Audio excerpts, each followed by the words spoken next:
kalau kita mendapatkan tugas untuk berdakwah, walaupun ke daerah-daerah yang mungkin kita rasa tidak senyaman di tempat tinggal kita, jika itu petunjuk dari Allah, dari Rasulullah, dari mursyid kita, pasti ada hikmah.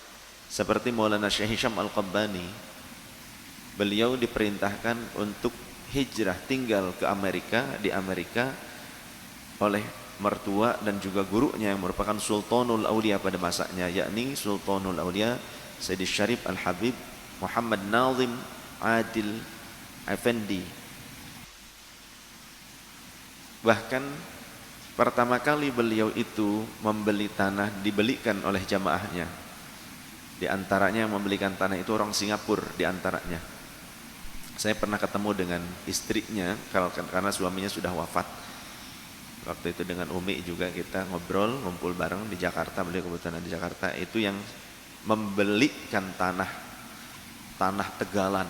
Tanah Tegalan tidak berpenduduk, toangan, tidak berpenduduk.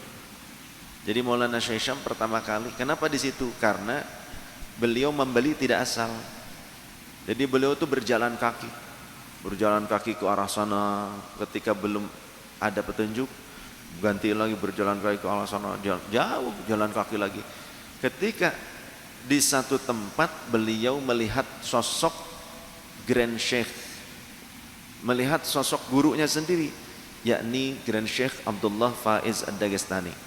Karena Syekh Hisham juga selain berguru kepada Syekh Nazim, dulu bersama-sama dengan Syekh Nazim berguru kepada Syekh Abdullah Faiz Ad-Dagestani di Damaskus, di Syria.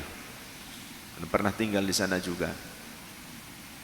Jadi di Amerika itu justru di Tegalan itu, di tanah yang tak berpenduduk, beliau itu mencari tanah itu seperti itu. Sambil sholawat, sambil berzikir minta petunjuk Allah, ternyata ada sosok gurunya yang padahal sudah intiqal, sudah berpindah alam, sudah wafat, tapi ada di situ menunggu. Ya Hisham, di sini katanya, sambil memegang tongkat, menunjuk dengan tongkatnya, di sini tempatmu, di sini tempatmu, di sini tempatmu. Maka Maulana Syekh Hisham membeli tempat itu. Belum ada penduduk pada saat itu di tempat tersebut, di kampung itu belum ada, masih Tegalan, toangan. Bahkan istrinya tersendiri, Hajjah itu sebetulnya mengungkapkan, karena beliau kan berdua aslinya orang Libanon. Maulana Syekh Hisham asli Libanon, istrinya juga putri daripada Syekh Nazim, ya, dari Siprus, Turki lah dekatnya. Beliau sebetulnya kurang betah berada di Amerika pada saat itu, pada saat dimana Islam itu menjadi hal yang dirasa fobia oleh sebagian besar warga masyarakat di sana, menakutkan seolah-olah. Terlebih beliau itu datang dari negeri yang hancur luluh lantak karena peperangan, dari Libanon.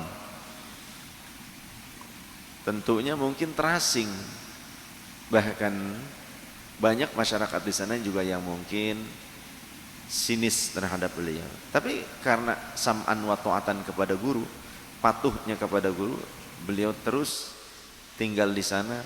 Hikmahnya apa? Bahkan dulu ketika awal Maulana Syekh Nazim dibawa oleh Syekh Hisham ke Amerika, itu di awalnya itu dibawa ke Disneyland, oleh Syekh Hisham. Maulana Syekh Nazim itu pertama kali datang ke Amerika langsung dibawa ke Disneyland. Kenapa dibawa ke Disneyland?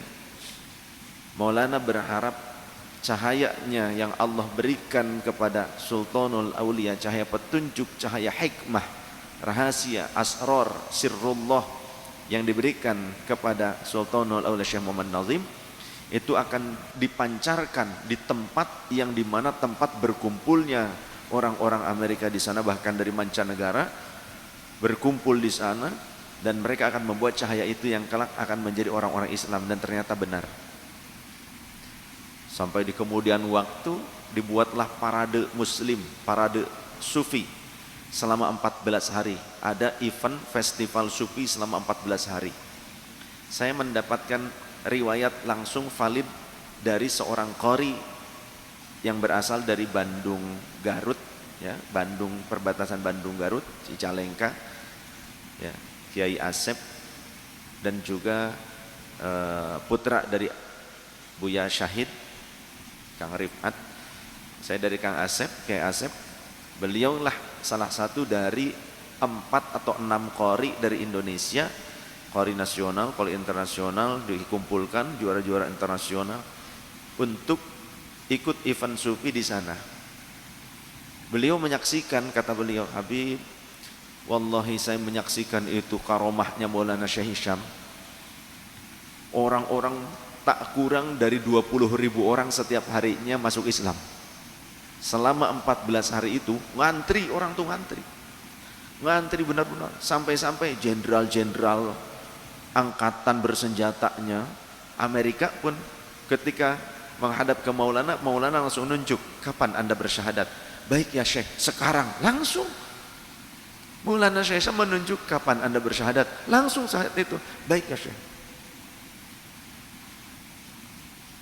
Kemudian juga Muhammad Ali datang berbai'ah kepada Maulana. Michael Jackson juga masuk Islam kepada beliau. Di tangan beliau, wasilah beliau. Jadi kata Kiai Asep waktu itu, beliau menceritakan, saya takjub luar biasa. Benar-benar Allah tunjukkan kebesaran walinya ini. Tak kurang dari 20.000 orang tiap hari, itu penuh sesak. Dan diadakan parade, jalan kaki, pawai.